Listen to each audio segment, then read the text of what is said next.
right. Well, you guys, today we've actually got a returning guest today. And I'm excited about it. We haven't spoken in like a year, which it doesn't feel like it's been that long. But I'm here with one of my favorite writers, Mr. David Pepose. How you doing today, sir? I am doing great, BJ. So good to catch up with you, my friend. Yeah, I am so excited to talk all things comics. It's crazy. I guess you're right. It has been a minute since you and Right. I spoken. The last time we talked, I think it was about Space Ghost when Mhm. we launched the book, and so I'm really excited to chat all things Space Ghost and much much more with you tonight. Absolutely. I am too. I am too. Yeah, I was saying it doesn't feel like it's been that long, but We're clearly picking up time right where we left off. right, right.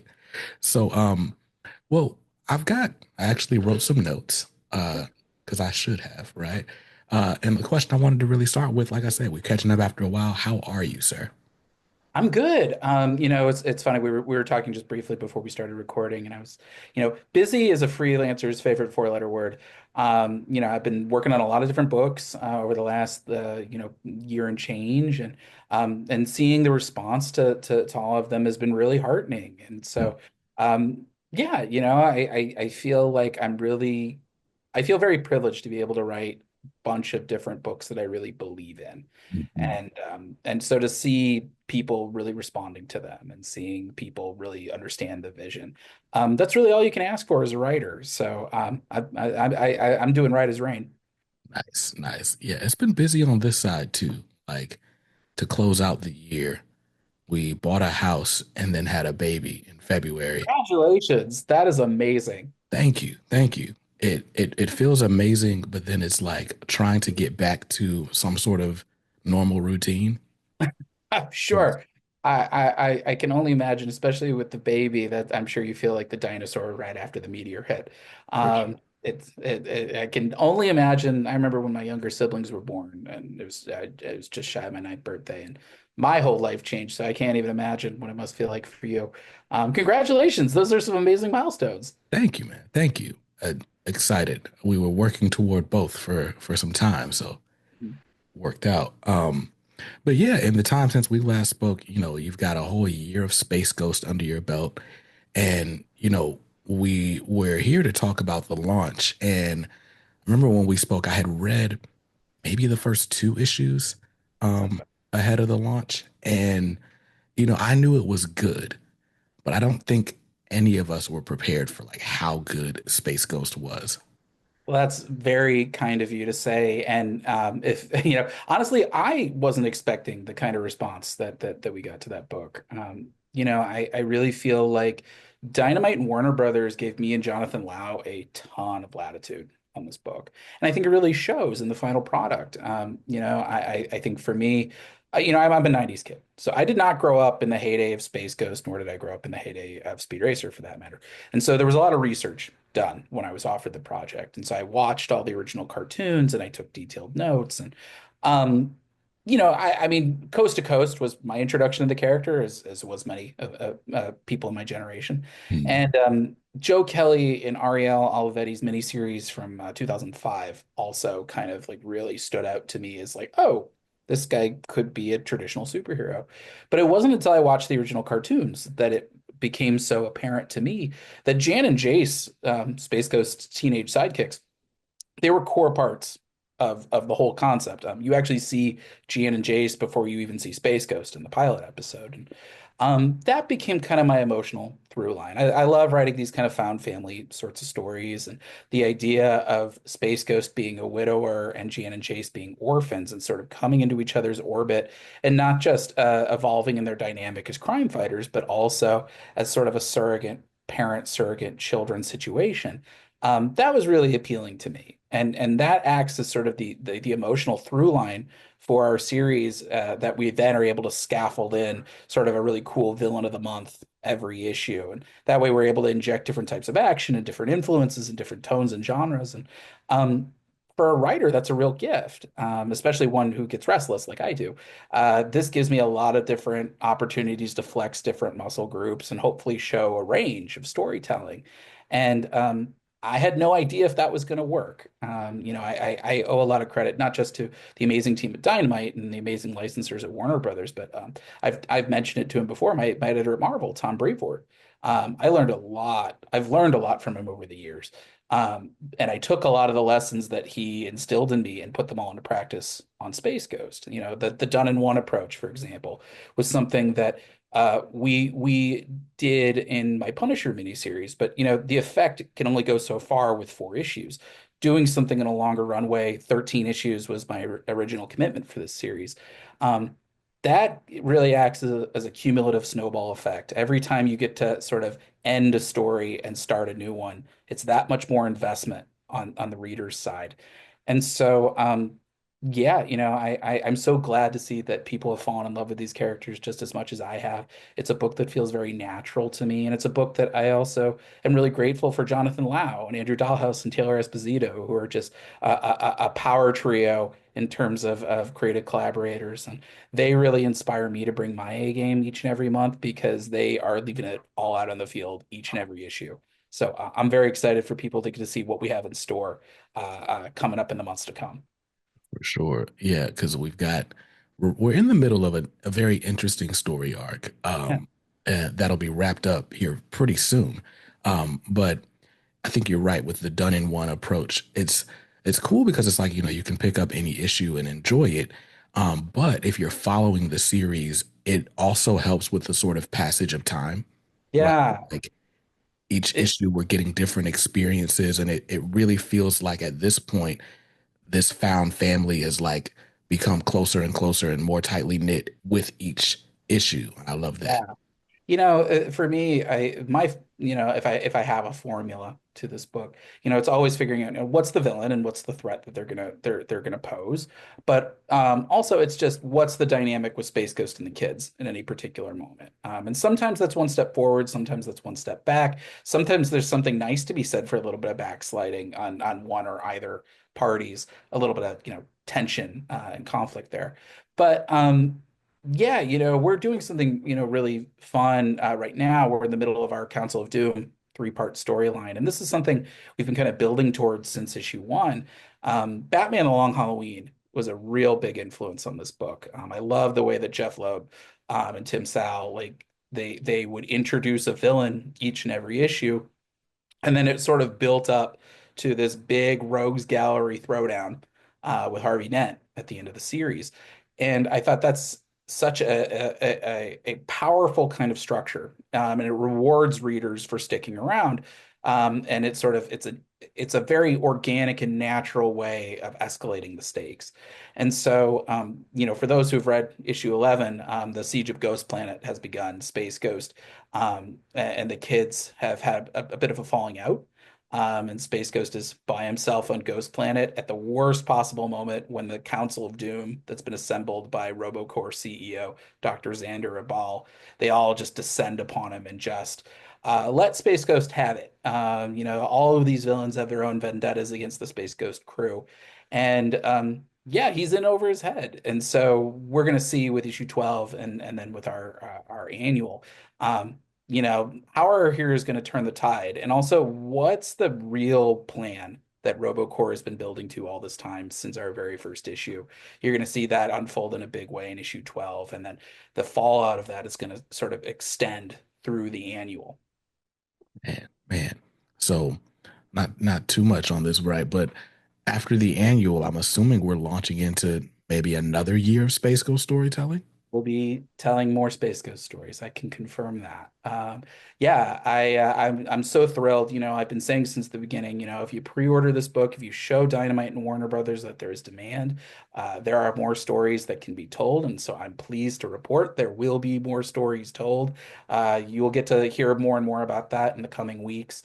But yeah, I.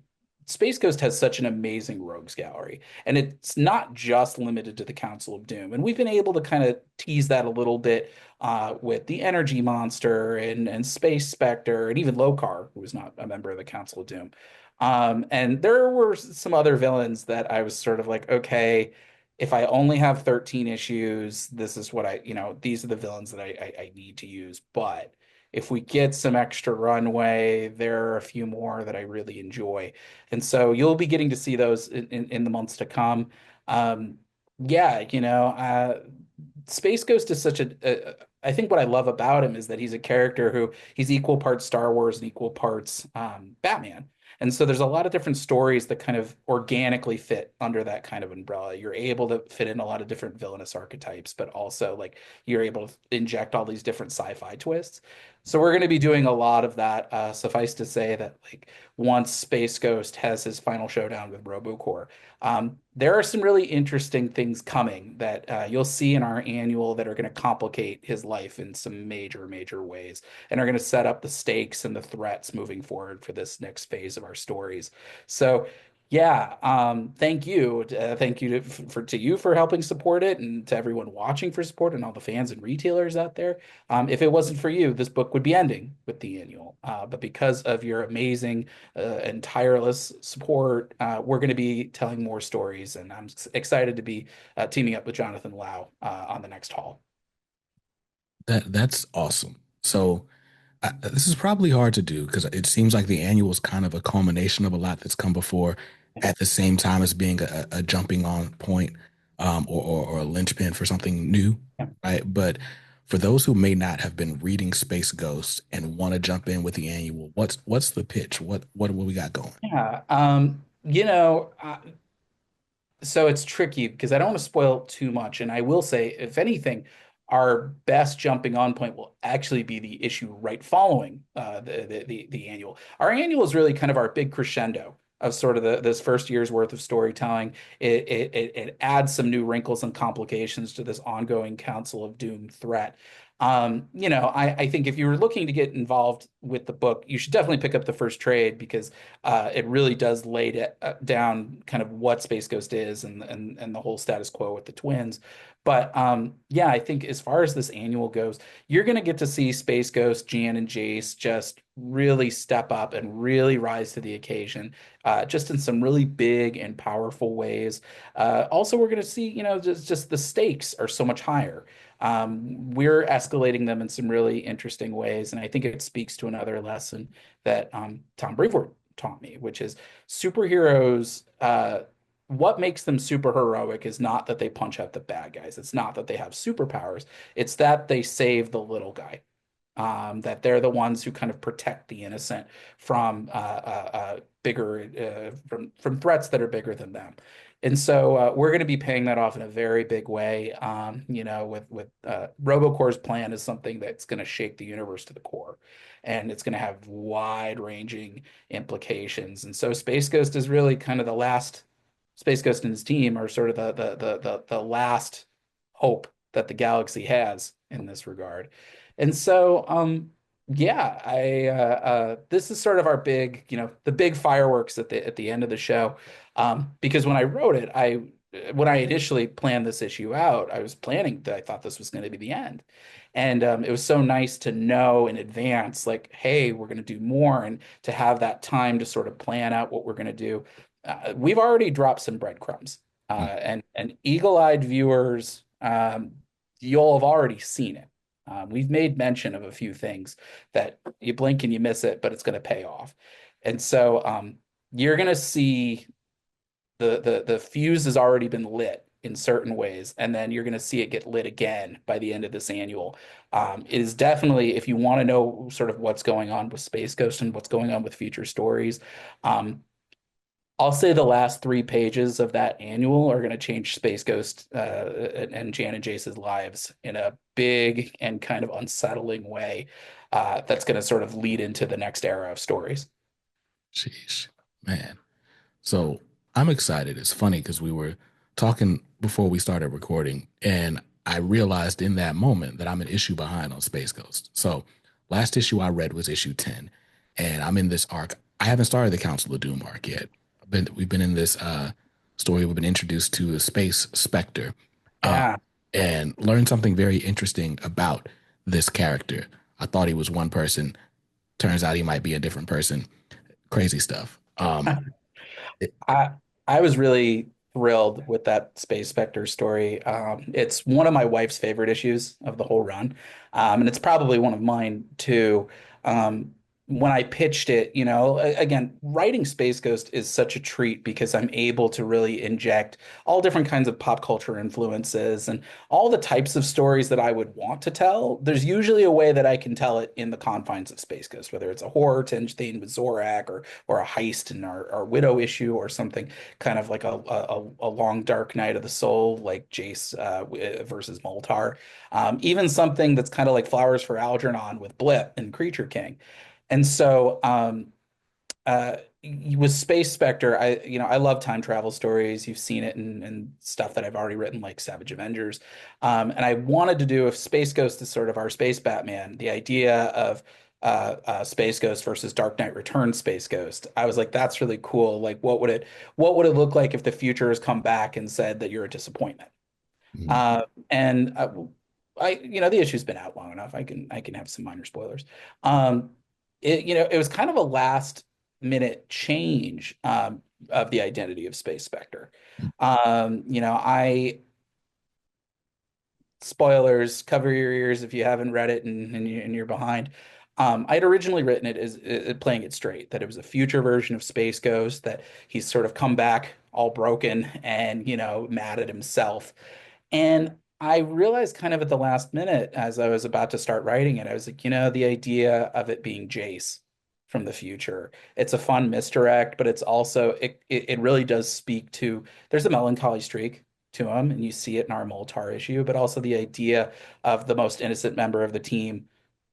He's lived through something bad mm, and he comes back in time and it's sort of this unresolved resentment towards his father figure for letting him down. And, the idea of sort of, saying it's Dark Knight Returns Space Ghost, but really it's the Red Hood. mm, That's interesting to me. And that sort of is a fun way of being able to kind of expand the Space Ghost mythos and ultimately, fulfill my main goal, which is to make people cry. And so, that ending where where Jan, realizes like, I can't believe I didn't realize it was you. Like, of course, you're my brother. How could I not? Um, yeah, that was a moment that I was really thrilled with. I was thrilled with the way that Jonathan and Andrew and Taylor really brought that to life. You're always rolling the dice with big emotional moments like that. You have to trust your team to really kind of stick the landing on that. And they did such a beautiful job with it.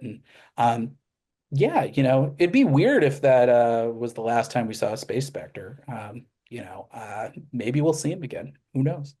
I really hope so, right? But even that as a sort of, um, I don't know, a sequel of sorts to that Moltar issue, right? Like thinking about where we leave Jace there versus issue 10.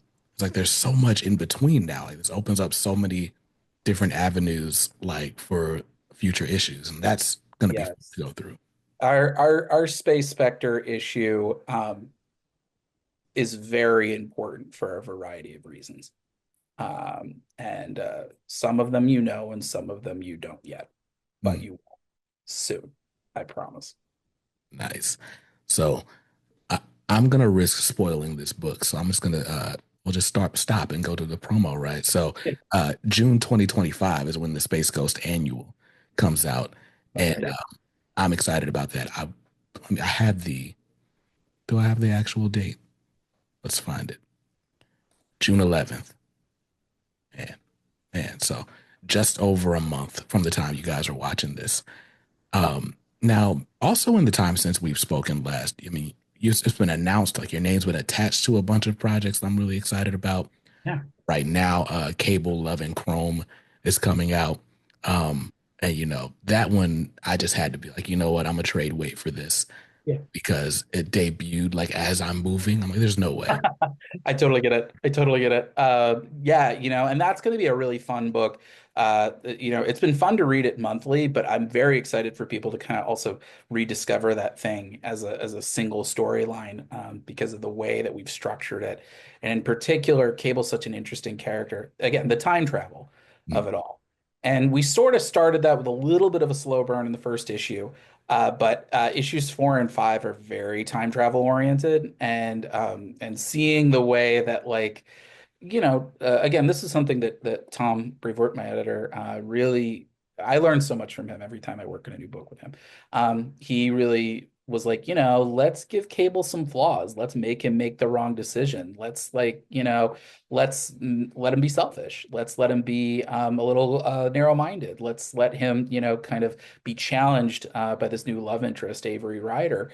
And I think that's really added some really neat texture to this book, and it tackles some really thorny themes. I pitched the book as The Fault in Our Stars meets Edge of Tomorrow. And what the book is about is that Cable, after a time travel mission gone awry, finds himself stranded in a city where the techno-organic virus that he's been struggling with his whole life has become an ongoing concern. And so he meets a freedom fighter named Avery Ryder who has the same techno-organic virus that he does. And so it becomes this conversation of how do you live with a chronic condition? Because I think that's Cable's real that's the parallel that I think's most interesting to me, is that he's the same as somebody who has ALS or cancer or HIV or Crohn's or any sort of condition that is incurable or is chronic or sometimes even terminal. And how do you live with a condition like that? And also, if you know that your life, if you know tomorrow is not guaranteed because of it, how do you choose to go out? Dignity of choosing your own death. Do you die in a hospital bed? Do you die with your boots on? And conversely, if you know that tomorrow's not guaranteed, what are you living for? Because if you haven't found something to truly live for, then you're kind of just the walking dead and the virus has already won. And these are all conversations that Cable, as somebody who's never really met anybody else with the techno-organic virus, he's never had the emotional space to ask those questions, or to have anyone ask those questions of him. He's had supportive people, but nobody who truly understands what he's going through until now. And so, yeah, I think being able to weave in that sort of time travel doomed romance story with all the, sci-fi, high-flying pyrotechnics that you need in a good Cable story. Yeah, it's been a really fun little bit of counter-programming.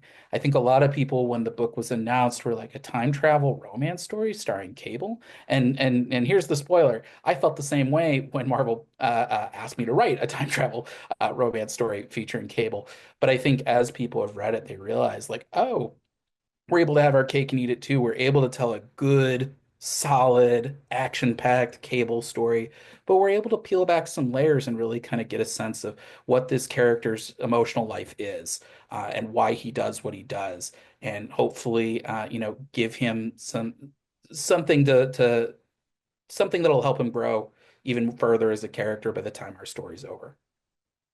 It's nice. So now I'm more excited to read it as if my reading pile wasn't big enough. Um, so you mentioned something. Oh, we've kind of referenced it a couple of times here, but so the pitch for Cable Love and Chrome was Fault in Our Stars uh, meets space movie thing you said. Need to Edge of Tomorrow, Edge of Tomorrow. the Tom Cruise time loop movie. Got you. Okay. And then earlier you referenced Flowers for Algernon in that one Yeah, Space Ghost issue, which was a short story that I had to read in sixth grade about this guy who he's in night school, like he's mentally challenged, I guess yeah, as you would put that. yeah, Gets the opportunity to kind of participate in this sort of clinical trial thing, some new miracle drug that makes him smart, like incredibly smart, uh, for a short period of time. And we learn that like it basically is going to be the end of him.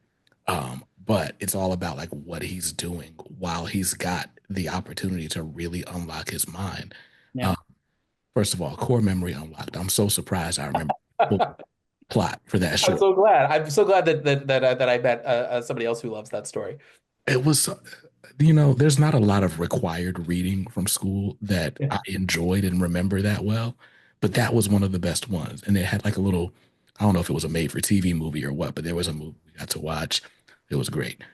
All that to say, I guess all the best writers have to be well read, right? I remember watching an Alan Moore quote. Yeah. And he's like, talking about like that's how you get better at the craft. Like just read as much as possible, go find stories.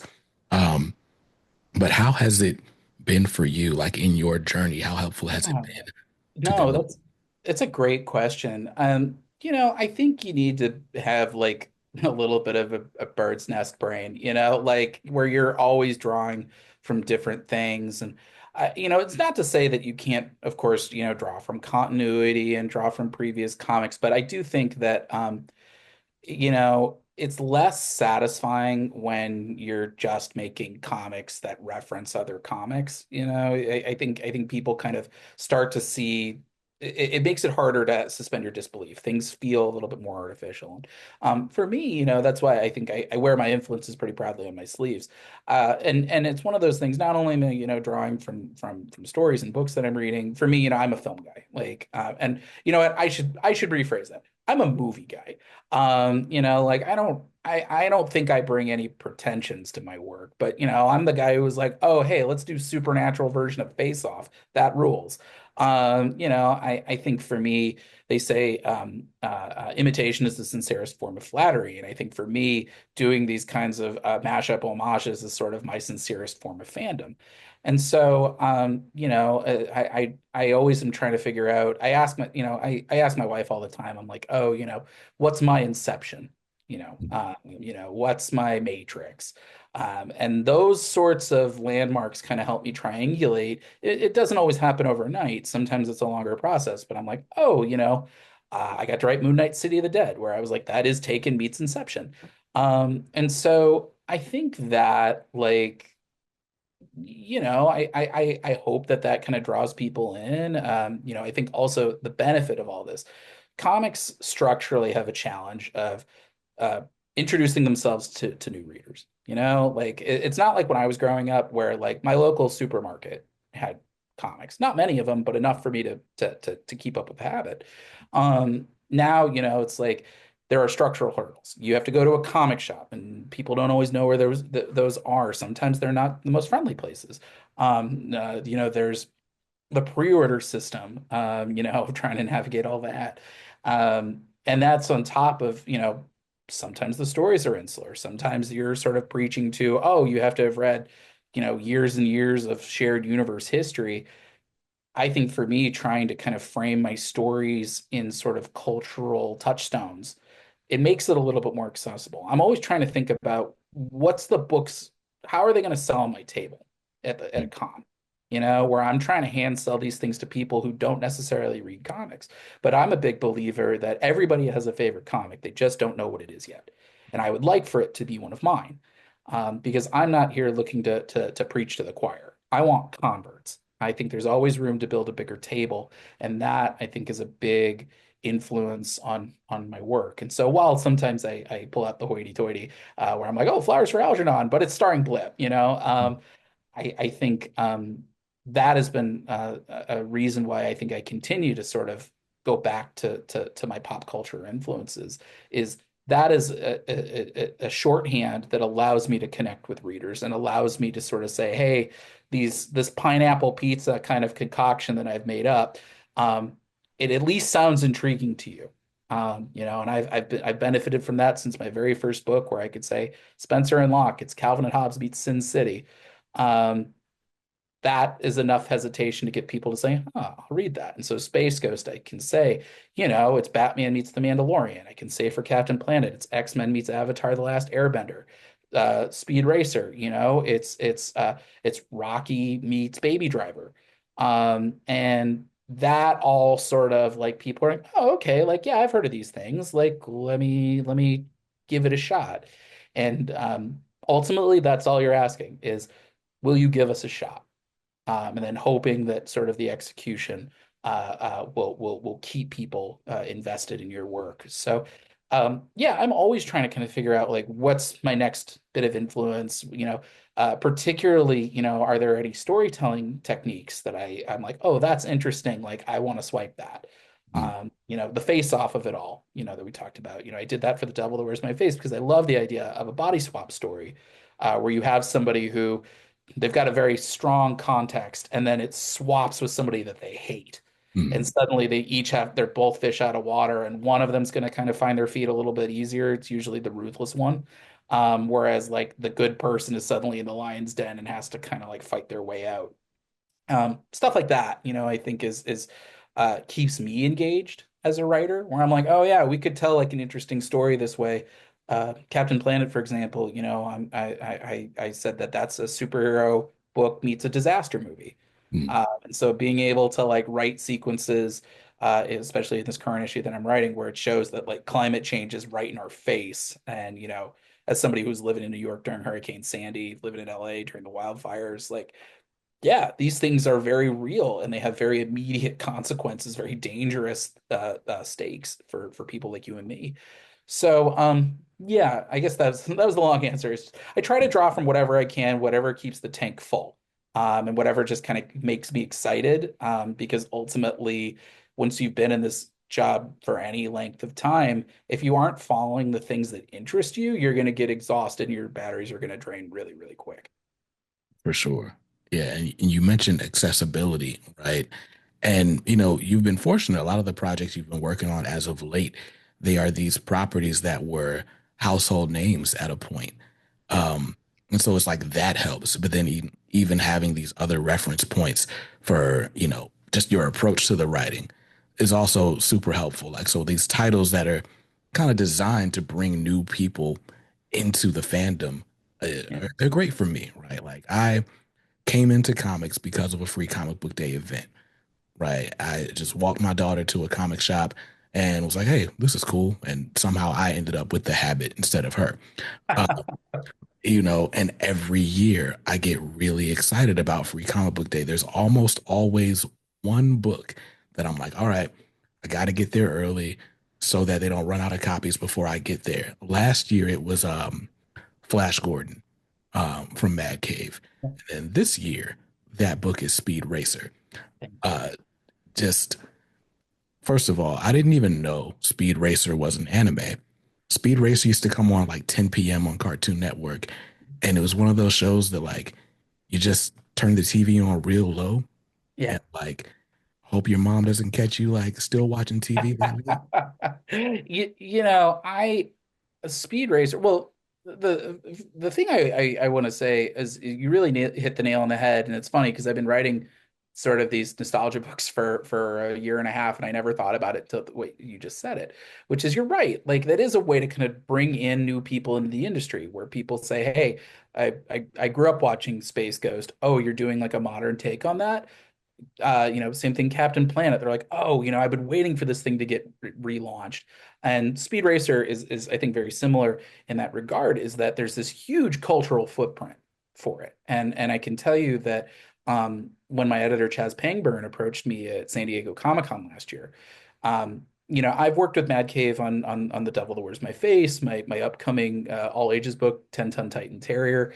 And when I was doing a signing at San Diego for Devil, Chaz pulled me aside and he goes, "Listen, Chaz and I have talked a little bit over the years about different types of licensed work, and either the schedule didn't really work out for me, or I didn't really know that property very well. So I was like, I don't have the time to do the research on it."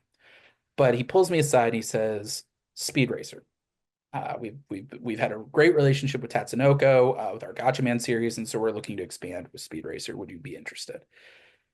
And I could literally, I could imagine the wheels turning, like just the Mach 5 just like burning rubber on the track, just like smoke coming from the tires, and I was like, for those who don't know a whole lot about my work, I love writing car chases. I've done car chases in as many books as I can. Whether it's Spencer and Locke and Spencer and Locke 2, we had car chases in both of those. The Devil Wears My Face, we had a carriage chase.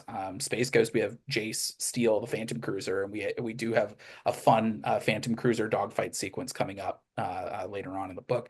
So I love the way that taking a static medium like comics and how do we sort of convey that illusion of movement, Mm, and whether that's the way you pace out panels, but also the way that artists kind of do that, whether it's David Aja and on Hawkeye or Tradmore, huge influence with All New Ghost Rider, and now David Tinto with Speed Racer. And so the idea of being told, hey, we're going to give you a 15 issue runway to start, and every issue can have a car chase. I was just like, I'm never going to get that opportunity again.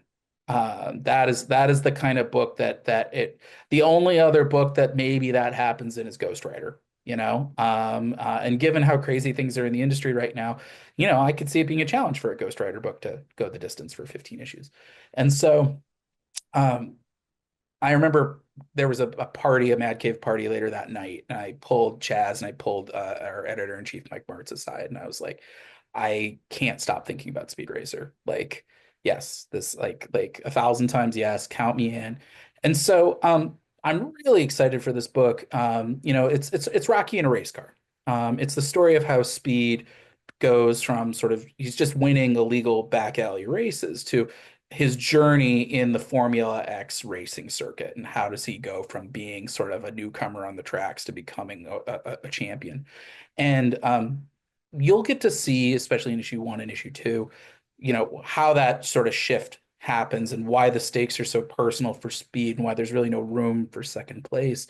But I'm so proud of how our free comic book day issue comes, because it really is sort of there's a no wrong turns kind of policy as far as this goes. If you pick up our free comic book day issue, you're going to get a really cool self-contained story about Speed Racer, and it's going to sort of explain what is Formula X, what makes it different than traditional race car racing, but also why is it so important to somebody like Speed? Why is it so important to the residents of Palm City, which is sort of the ultimate racing town? So, like my Space Ghost issues, that's a self-contained story. It's going to be satisfying. It's going to be really cool. It's going to set up our year plus worth of stories to come. If for some reason you miss it, I hope you don't, but if you do, we're not stepping on issue one. Issue one is also a perfect entry point for Speed Racer, where we're setting the table, but in a different way. Where our free comic book day does a lot of the world building, whereas issue one, it's very emotional, and we get to see Speed, we get to meet his supporting cast, we get to see everybody kind of at the starting line, including Speed's relationship with Trixie, which we get to watch them meet for the first time. And so I think the thing that I love most about Speed Racer, and the thing that I think really resonates with me, is the idea of somebody who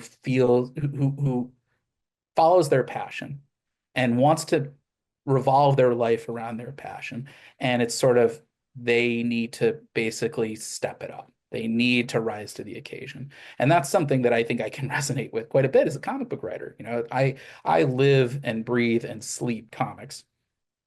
But uh, that my relationship with comics changed when I became a professional comic book writer, and especially when I went from doing my indie work to suddenly being called up to the majors over at Marvel.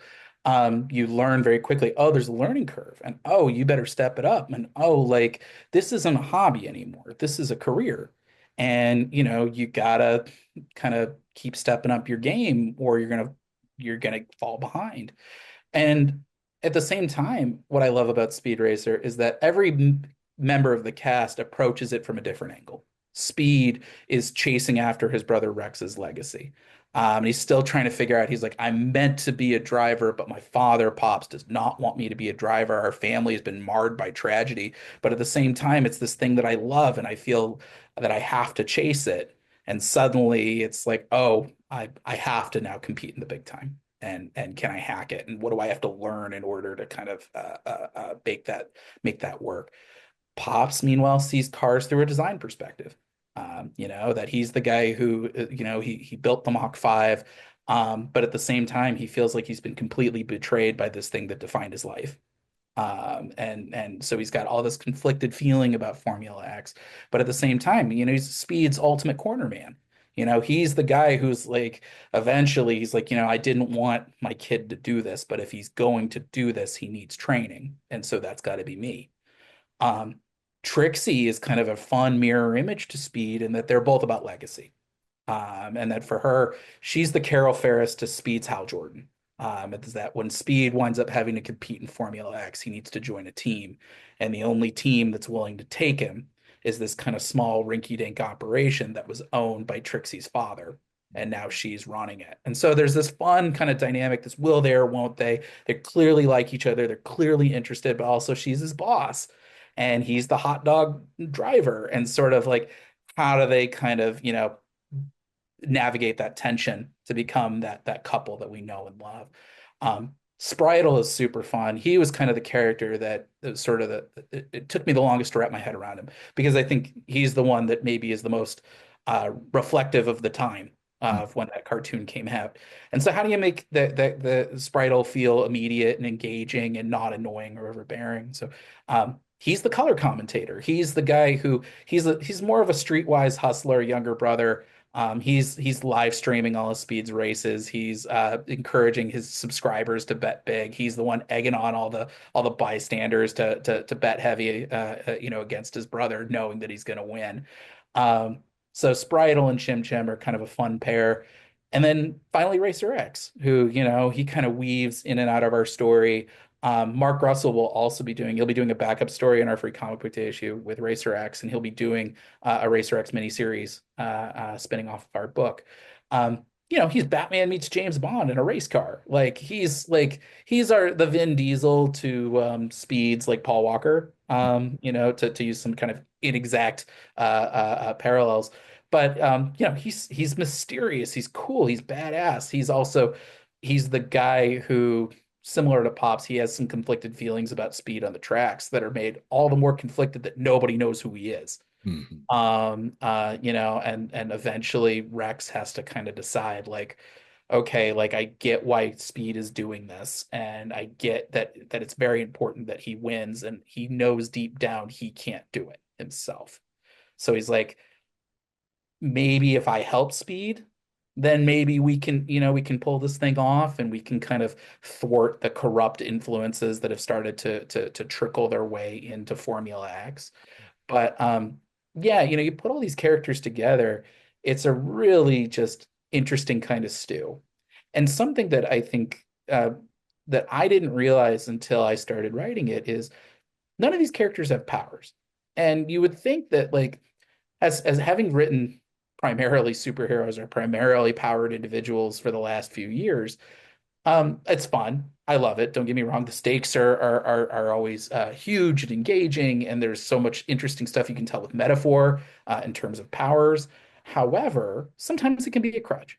And so it was really like a refreshing palate cleanser to be able to tell Speed's story where he doesn't have powers. He's flesh and blood. He gets by based on his nerve and his intelligence and his ability to think at his feet and his ability to listen to his supporting cast. And the only sort of elevated powers that we have it's always the cars. Yeah. And that's some fun stuff that we've got with Formula X is that every car has its own X factor to it. And so, every car has its own kind of signature weapon, whether it's Speed's cutter blades or whether it's, a skull and mace, chain or a a firecracker rocket, I think is what we call it. Just different interesting signature weapons and sort of maybe like a twisted metal kind of sense. Yeah. That way, like, and there are a few wrinkles that all the cars get that sort of makes it go not just traditional racing, but a little bit of 4D chess. And so, I think it really leans into the strengths of David Tinto, my amazing artist and collaborator on the book. David and I worked on a chapter of Avengers Unlimited together a few years Mhm. back. It was a She-Hulk and Captain Marvel team up. And I was so enamored with the sense of speed and motion and expressiveness that David brought to that work. And he's only gotten better with time. And so he is really leaving it all out on the field. I could not be more impressed with the way that he's doing it. And so, yeah, I think it's made for some really fun, exciting, over the top, larger than life kind of action. So we're able to have our cake and eat it too. You know, if you've seen like the Speed Racer movie where that's like so like candy colored, larger than life, like we're able to kind of tap a little bit into that with just like, oh man, did you see what the Mach 5 just did? But also like we're able to kind of lean into this like vaporwave kind of, aesthetic. I think I described Palm City in my original notes as like a vaporwave Miami. Mm, That like it's a little grounded, but you get to see all the cool card tricks and ultimately, get to watch Speed's drama on and off the track. mm, So it's a really fun book. And like I said, it's a long runway. We're doing it a lot like Space Ghost, so it's brand new continuity. You don't have to read or watch anything else. And it's going to be told almost exclusively in Done in One and Done in Two mm. installments. So we've got a variety of really cool kind of rival drivers for Speed to deal with, and yeah, I can't wait for people to get to read this. It's very well. I shouldn't say it's that different, but it's a little different from anything I've written. It's a sports comic first and Mm. foremost that sometimes has some crime elements, in an industry that's not always kind to that genre. But I feel like Speed Racer is a name that has cachet, Mm. has that cultural footprint. And so I hope people will give this book a shot, because I think, no pun intended, we're firing on all cylinders with this thing. And to see the work that David and our colorist Rex Locus and our amazing letterer Buddy Bowden, this is a fantastic team. And I think in a lot of ways, the approach that I started with Space Ghost, I feel like I am perfecting it even more with the Speed Racer. I'm excited to read it now. I mean, I was already excited. Now I'm more excited. But man, so you spoke of leaving it all on the field. Yeah. And I feel like that's a perfect segue. As we record this, it's Earth Day, which I guess we couldn't plan a better time to do this. Yes. Speaking of planning, we've got Captain Planet coming out Yes. here in just a few weeks. As you guys are listening to this. Yeah. And when it was announced, I was just like, this makes all the sense in the world, right? I think I reposted. Oh no, Dynamite sent me the news, so I got to post the cover relatively early. Yeah. And I was just really surprised at the amount of engagement that picture got. Yeah. And it's thirst trapping captain, like he's got a beard, he's got I'm gonna steal that. That's amazing. I that's a yes. You know, Captain Planet, boy, it's so funny. We're talking on Earth Day, 2025, April 22nd. 5 years ago, to this day, I posted on my Facebook saying, Happy Earth Day. If anybody gets the rights to Captain Planet, I've got a pitch that'll make your toes curl. Tagging, and I tagged a bunch of publishers, including Dynamite. And seeing that pop up this morning in my Facebook memories, I'm like, that's what we describe in the business as calling your shot. I Captain Planet has been my white whale for a decade. Literally, it was, I think, like the day the day after we announced it was 10 years to the day that I messaged my best friend on Facebook Messenger and said, it'd be cool if somebody did a Captain Planet relaunch. So this thing has been kind of a dream project for a long time. And I think it's because I love properties that have potential, especially overlooked potential. I think, not only is it advantageous for me as a writer, but I think, I know what it's like to be underestimated, and I prefer it. Honestly, I would much rather the bar be lower and then I can exceed that than the other way around. Captain Planet is one of those properties. I think a lot of people overlook it because maybe it was not particularly subtle in its messaging or its politics, and it was very much rooted as a product of its time. It came out in 1990. And my response to that is, that's the purpose of modernizing something like that, is that you can kind of make it a little more timeless, or you can sort of inject in modern storytelling sensibilities. It's been 35 years. And I think ultimately, as far as subtlety is concerned, reality has gotten a lot less subtle in the last Mm. 35 years. And so for me, when you're able to get past that, there's all this potential to Captain Planet. There's the cast, which is inherently diverse and multicultural in a way that I don't think we've seen done that organically since the days of Giant Size X-Men. It is baked into the core of the concept. And I think that's something that's really important to me. I grew up as a Jewish kid in the Midwest. I knew instinctively that I was not part of the dominant cultural norm. And so I think having representation and inclusion in books is really important, because ultimately, like, it helps, I think, promote that message of like, I want every group to have the kind of same rights and considerations and freedoms and ability to feel safe that I would ask for my family. So there's that. There's also the threats of Captain Planet are so timely. It's tackling not just environmental change, but environmental disaster. That's probably the biggest difference, I'd say, between when the show came out in 1990 and where we're at today. Is in 1990, it was still seen as a hypothetical. It was the hole in the ozone layer was sort of the big issue. And now, like I said, we're seeing wildfires in California, hurricanes in New York. My parents live in the Midwest. They had like 15 tornadoes hit last month. It's a disaster movie that we're all extras in. Yeah. And on the flip side of it, what's fueling all this? It's human greed.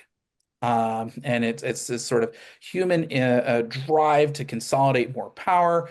And it's always sort of at the top of this corporate and government ladder. And who cares about the people on the street like you and me who get caught in the crossfire? And then last but not least, I think pop culture has caught up to it.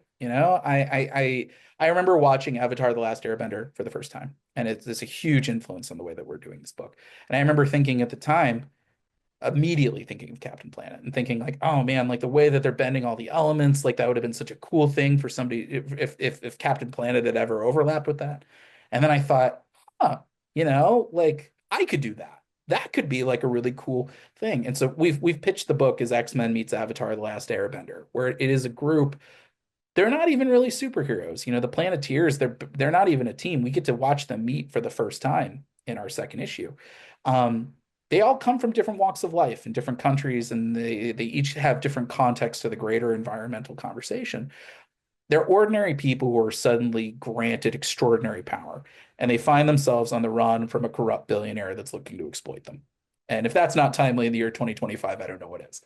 And so when you're able to kind of, combine all these elements, um, no pun intended, you find like a really compelling kind of story. And so I just put finishing touches on the latest Captain Planet script right before we hopped on. And like it feels like a it feels like a fun superhero story, but also the idea that these characters are so rooted in their humanity. They don't have code names, they don't have costumes. They're ordinary people, and I think that's what makes them even more heroic. And then when they combine their powers, they're elemental rings of earth, wind, fire, water, and heart. They're able to summon the immortal elemental demigod known as Captain Planet. And he's yes, we've turned him into the thirst trap and Captain. Love that. Our artist Amon Cosalos did a brilliant redesign, including his fiery hair and his amazing dad beard. And at the time, we just thought it was a really interesting design choice that really kind of stood apart. But also, I think it speaks to Cap, his whole persona. I want to put something out there just in case anyone's concerned. We're not doing like gritty Captain Planet. Mm. Dark gritty Captain Planet is like I have zero interest in anything like that. Grounded, World Outside Your Window Captain Planet, that's interesting to me. But I think Captain Planet at his core, he wants to protect our world, he wants to protect our environment because he ultimately doesn't want to see anybody die. He's Superman with metamorphose powers. And so the idea of the dad beard actually works really well for him because he has this kind of reassuring, kind of fatherly mentorship, this calming aura that it feels timeless and classic and heroic and never goes out of style. And I think you put all these characters together, you get something really interesting. And I can tell you, having written now 5 issues of the book and about to hop on issue 6, um, Yeah, this cast really has such a unique and fun and interesting chemistry, and I've really enjoyed writing every single page with them. Man. So all respect due to Don Cheadle, but we're not doing not You getting know, Don's. I listen. If Don Cheadle wants to promote my book, I will never say no. But with all respect to him, like if I had a nickel for every time somebody's like Don Cheadle, I'd have a lot of nickels. And I remember when those Funny or Die sketches came out, and watching them, they're bleak even for me. And I'm the guy who wrote Gritty Calvin and Hobbes, um, because yeah, like that guy is like deranged, like not Don Cheadle himself, Don Cheadle, Captain Planet, Right. and I get this idea that, and I hear people say it all the time where they're like, oh, if Captain Planet were alive today, he'd be like beheading CEOs. And I think that that speaks, I think, maybe to a greater nihilism that we've sort of seen kind of seep into our general consciousness. And listen, things are bad out there. I don't blame people. But I think the superhero genre is meant to come from a place of optimism. It's meant to come from a place of a better world is still possible, that we can still fight for it, but we also, aren't we fight by it by staying true to our principles, and not just, fighting fire with fire, because otherwise, I mean, I've written a Punisher miniseries. You can read that, but that's, I think, something that's so rooted in optimism and that building of a bigger table. I mean, Ted Turner and Barbara Pyle and Nick Boxer, who kind of put together the original Captain Planet cartoon, like that was all intentional. They were saying, that saving the world comes down to people like you and me, but it's also people from every walk of life, and that ultimately we have more in common than we have than we have differences, and we're stronger together than we are apart. And I think that speaks to a lot of core themes. I talked about growing up Jewish in the Midwest, but also, we're at the beginning of our talk, there's a 9-year age gap between me and my siblings. My younger siblings are triplets, and that experience, I think, really influenced a lot of my take of Space Ghost, of what happens when you're by yourself and then suddenly you start counting things in threes. But that's what I love so much about Captain Planet growing up, was like when I was an only child watching it, I was like, oh yeah, like I made friends. And Captain Planet, the Planeteers felt like the ultimate friend hangout group. Yes. Where they're coming from all these different places, but they all like find common cause, and they all learn from each other, and they all protect each and watch each other's backs. And that's the wish fulfillment for me, is that I wanted to have friends like the Planeteers. And I feel very fortunate that I do feel like I have, friends that, when their powers combine, they really are kind of my Planeteers.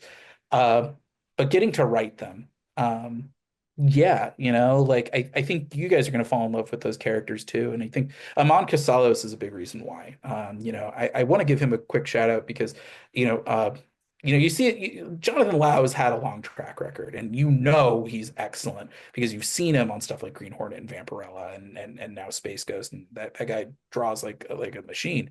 Amon isn't a household name. I was not familiar with his work before we started working together. He's done books like Pathfinder over at Dynamite. I was so, and continue to be so blown away by Amon Casalos's work. He's one of the most talented collaborators I've ever had the good fortune to work with.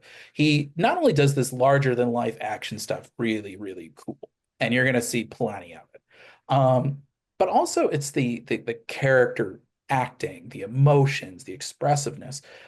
He's got a style that's like a little bit of Gary Frank meets Steve Dillon. Hmm. But also you see little bits of Doug Mahnke and Frank Quitely and like the finer details, um and him working with our colorist Jorge Sutil and our letterer Jeff Eckelberry. Um, it's a good looking book, but I think Amon really, he is the full package. He came to this book hungry. And so when you fall in love with these characters, it's going to be because of just like the very deliberate choices he makes with the body language and the acting. I am so impressed with his work. And I think you will be too. So when you fall in love with the Planeteers, it's going to be because of Amon Casalos. And he, He really inspires me. Like I've told him time and time again, but I'll say it in public. Captain Planet could not be in better hands. He really understood the assignment, continues to understand the assignment, and it's every issue looks better than the one that came before it. So Nice. good times ahead. So speaking of falling in love with these characters, right? Yeah. Like I gotta ask, my favorite Planeteer was Mati. Mhm. Growing up, I don't know, something about the haircut just worked. Yeah. Did you have a favorite before writing them, and has that changed? Yes. To both. As a kid, it was Wheeler, because I think the closest analogous character for me, I grew up in the height of Turtle Mania. Mm, He was like the Raphael of the team, kind of the surly wild card, the tough talker, so as a little kid, like you respond to that. But having written the book, I mean, all the Planeteers are super fun, but I'll get into momentarily of who's my favorite. You know, a big objective for me writing this book was how do we take it from the year 1990 and really plant it firmly in the year 2025, the world outside your window, really kind of make these characters feel modern and recognizable. And so, and also, how do we make them kind of all feel like different facets of the greater environmental conversation? That they're all coming to this, whether they know it or not, from a place that feels organic to environmentalism. And so, Kwame, I pitched him as like Cyclops meets Sam from Ted Lasso, mm, where he is a former soccer star who has suffered a career-ending injury, and so now he's walking around with a cane and a limp, and he's a farmer in Ghana, and he's trying to figure out like how what is my future supposed to hold now that my dream has been denied, and suffice to say, climate change is going to kind of put him on a new path very, very quickly. Wheeler, we've recontextualized as an auto worker from Detroit because I feel like for him that means the environmental conversation is very fraught for him. He's got a lot of he maybe doesn't necessarily buy it. He feels like it's had maybe an outsized impact on his own livelihood. And so, that becomes kind of the arc, not just his arc, but I think the theme of our origin story is like, why does any of this matter? Why does the Planeteers why should we follow them at all? Why can't we just turf this to somebody else? Why can't we just turf this off to a genie to wish our problems away? Because it doesn't work that way. Um, Linka is super fun. In the original cartoon, she was from the Soviet Union. She was the conservative Planeteer. Things changed even in those original cartoons very, very quickly, as far as the Soviet Union was concerned. Um, so Linka, we've kind of done like a 180. You see her right in the middle there. She's our most liberal Planeteer now. She headlines like an underground eco activist band in the vein of Pussy Riot. And suffice to say, she's got some wrinkles to her backstory that add some interesting complications, of just exactly how much can she put her money where her mouth is. And so that adds some interesting wrinkles to her. There's Guy, who she's our marine biologist from South Korea. And in the original cartoon, marine biologist had just been a wetsuit and kind of diving around with the dolphins. But I like the idea of having a scientist on my team. It helps, just as far as storytelling is concerned, but also Guy is kind of the kid sister of the group. She's, I like the idea of somebody who loves science, who like gets excited by it, who's passionate by it. That means that people often underestimate her, though. They think she's naive. And I like this idea that no, she knows the stakes better than anybody. And so for her, hope is like this revolutionary act because the alternative is just to curl up into a ball of despair and just say it's all over. For her, she's like, I know what the stakes are and I'm going to fight for a better world. And then Mati, your favorite. Similar to Spritel, in Speed Racer, Mati was kind of the one I really had to wrap my mind around because Mati unfortunately gets a bad rap from the original cartoon because he was this wide-eyed, innocent character who had the power of heart, and everyone's like, what's the power of heart? And for me, it's tactical telepathy. And so we've recontextualized Mati in a big way, in that he's an indigenous person from Brazil who his people were being forced off their land by corrupt mining interests, and he was ready to fight back, I think, in a particularly kind of brutal way. And instead, he gets the power of heart, and it cleanses his mind of all rage and violence and turns him into this avowed pacifist. And I like this idea that he can absolutely wreck you, but he chooses not to throw a punch because the power of heart can let him do so much more. It can let him summon animals. It can let him reach into your mind and make you see things that aren't there, or maybe dredge up your worst possible fears.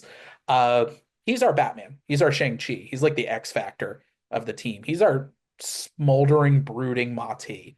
And I think if people were surprised in a good way about sexy dad Captain Planet, like smoldering, brooding Mati is like right up there.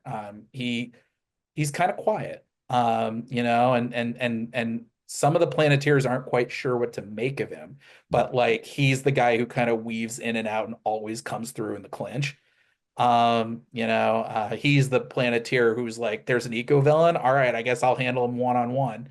So he's a very fun and cool character. And then since we have her on screen, Gaia, we did a really fun kind of rethink on that character. Um, the challenge with Captain Planet is you want to give these characters limitations and you want to put them on the back foot, despite them having like pretty fantastical powers. Um, for me, it's one thing to have Captain Planet in the back pocket as sort of like in case of emergency, shatter glass. But even then, we had to put kind of certain restrictions on him, so it's not just that the Planeteers just summon him once and then go out for launch. Gaia was a similar challenge at first, in that if you have a second demigoddess in rotation who can teleport you back to her own private island, it makes it very difficult to have any stakes, because they've got to get out of jail free card. So I wanted to eliminate that. So we've recontextualized Gaia not as a demigoddess, but as more of a Dalai Lama figure.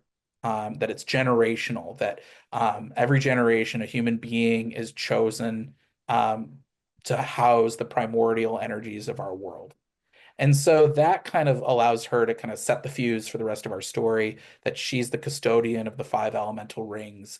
And when forces unknown invade Hope Island, sort of her Hail Mary play is that she scatters them around the world, Green Lantern style, to find worthy bearers of these elemental rings. And so I like that idea. Gaia is the bridge between the human and kind of the divine. Mm. She's sort of that middle ground. And I think it speaks to Captain Planet's core message, which is the power is yours. It's symbiotic. You can't just summon Captain Planet and say, all right, we're done. This genie's going to wish our problems away, because that's not how it works in the real world. It's got to be he can help, but it's still up to us ultimately. And so that idea of there being a symbiosis between Captain Planet and human beings, and Gaia sort of being that conduit, I think it really spoke to the themes that I'm trying to tap into in a really natural way.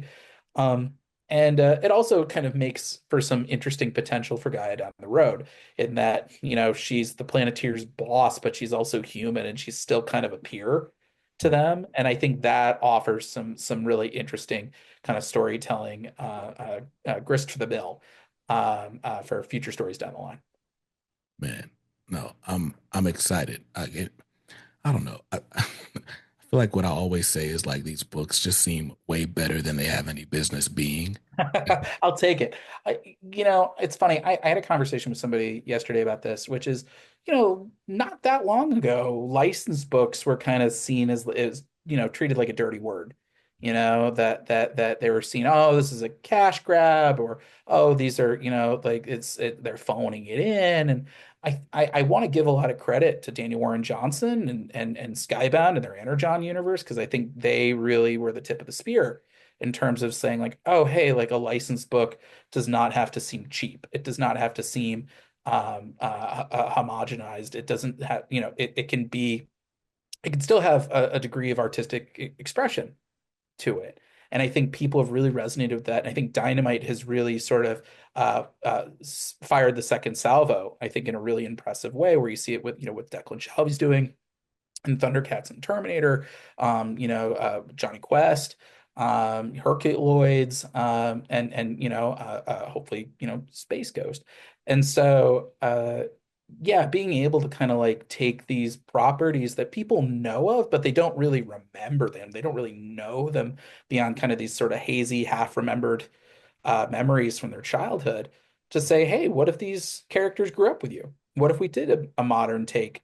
And that way we're able to have our cake and eat it too, because it's all for me, it's always brand new continuity. So that way, like if you haven't watched an episode of Captain Planet or Space Ghost or Speed Racer, you can still just pick up issue one and you'll get a satisfying story that that's accessible to you.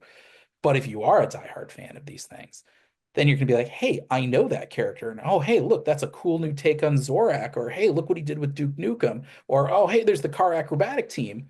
And so it really is a win-win-win. And I think you really kind of put the last piece in the mental puzzle for me, which is like, we want more people reading comics. Mhm. And so if they hear, they might say, "Oh, Spider-Man," like, maybe they'll overlook that because they've already got their fill from the movies. But they're like, "Oh, hey, like Space Ghost? I remember watching that as a kid. I'll give that a shot." Or, "Oh, I love Speed Racer," whether it's I love the original cartoon or I love the '08 film. Captain Planet, I mean, and some of this is the timing because it feels so timely right now, but we announced that book the day after the inauguration, and the response was quite overwhelming. Very positive, but I think people, they I think instinctively know characters like Captain Planet and the Planeteers. Those are the types of heroes that can meet today's moment, that were often overlooked. And so, yeah, I think being able to kind of say that, hey, like licensed books can be really cool and that there's a degree of freedom that we can be offered here. And I think, people talk about, oh, is there reader fatigue, or superhero fatigue? And I don't buy it. I don't buy it for an instant. What I think there is there are readers who are jaded, because the big two universes have been so thoroughly mined. And so between having, an easy, subscription to, DC Infinite or Marvel Unlimited, people are like, oh, I can guess what the story is. And so they're not present in it. And social media does not help. I think it automatically prejudices people to become cynical and try to one up each other on those types of takes. Something like Space Coast, Speed Racer, Captain Planet, those universes are largely virgin territory. And so people can't just pre-guess the story. And so then it encourages them to be present and it allows them to be surprised, which means that they're satisfied. And so, not to say that you can't do that in superhero universes, but I think it's maybe easier Mhm. to do that in these licensed books. And I treat it all as value adds because I hope that people who maybe aren't Wednesday warriors, they check out one of these books and they say, hey, I like what this Pepose guy is writing. Mhm. Maybe let me check out something else that he's done. I would love nothing more than for somebody to read one of my books and pick up the habit. That would honestly make my whole career to hear if that happened to somebody.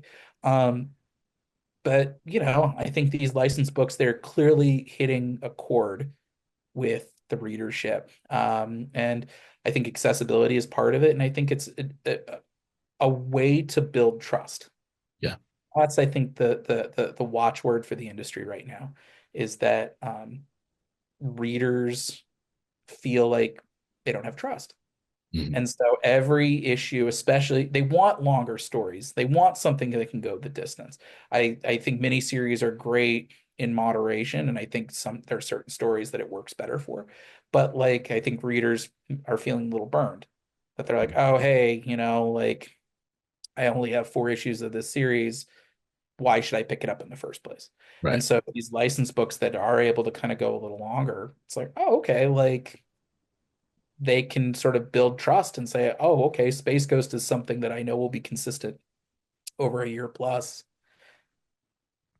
Yeah. Then they start to trust the creative team. They start to learn our names. And I know it feels like very like basic, but I think that's how we continue to build up our readership is it's issue to issue, it's satisfying chunk to satisfying chunk.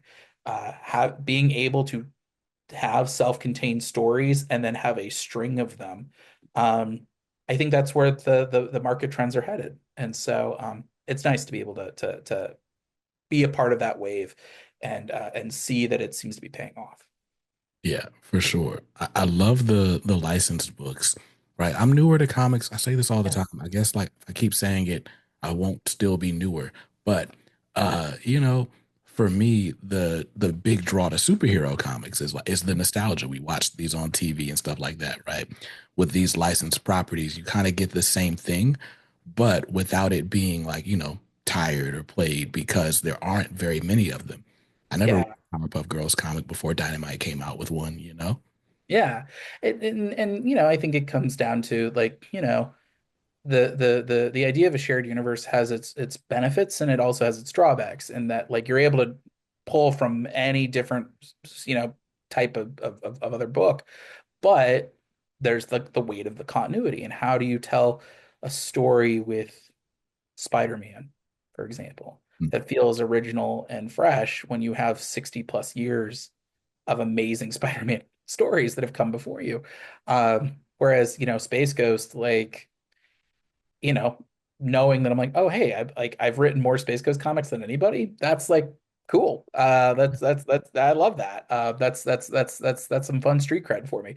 And I think that yeah, readers aren't tired of comics. They just want to be surprised and they just want to kind of find what's the new thing that sort of scratches that itch.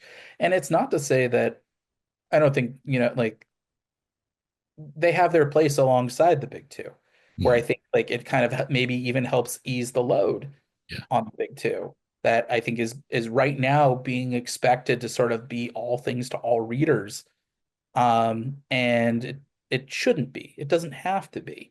And I think it gives a lot of jobs to really talented creators, and me. So I think it's a win-win for everybody, and I'm so grateful to see how many retailers and fans and press continue to support these books. for sure. Speaking of supporting these books, right? Free Comic Book Day is this Saturday as you're listening to this, May the 3rd. So you can go to your local comic shop. They'll have a bunch of comics you can pick up for free. They'll probably have other things discounted and stuff like that. It's a great time to get into comics. It's my favorite retail holiday every year. So you can pick up Speed Racer, their free comic book day issue. There's also a Thundercats and Powerpuff Girls mashup comic from Dynamite coming out that day. So That free sounds comic fun. book day, and then the following Tuesday you can go and grab Captain Planet number one. Following Wednesday, excuse me, Yep. Captain Planet number one's coming out, and then next month we get the Space Ghost annual. So there's a lot of new things that you can grab from David Pepose and Dynamite and all of David's partners. And I'm really excited about them, sir. You are one of my favorite I appreciate writers. You are, I don't, when I think about like sort of the new breed, if you it. will, like it's you and Jeremy Adams. It's like when I That's see, very kind of you. Jeremy's a sweetheart, and a very talented writer, and somebody that I'm proud to call a friend. And listen, for anybody watching, if anyone lives in the Los Angeles area and wants to meet me on Free Comic Book Day, I'll be doing two signings. I'll be at Collector's Paradise in Pasadena in the morning, and then heading to Golden Apple Comics in the city immediately thereafter on Saturday. And then on Sunday, I will be at the Comic Bug uh, in Manhattan Beach, I believe. Or maybe it's at Culver City. You'll have to check the Comic Bugs website on that one. But yeah, so I will be doing three different stores on Free Comic Book Day weekend. Please stop by. I would love to sign anything you have. And also just thank you in person for picking up my books.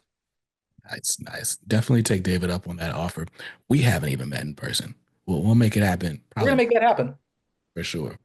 Well, David, thank you again for your time. Thanks for writing these amazing stories. I'm excited to get into them. Well, thank you so much for having me, and I really appreciate it. It's so good catching up. For sure, for sure. So you guys, I don't know what you're doing after you listen to this or watch this. Hopefully, you're making your free comic book day plans. And then staying safe, staying awesome, and reading something dope today. Peace.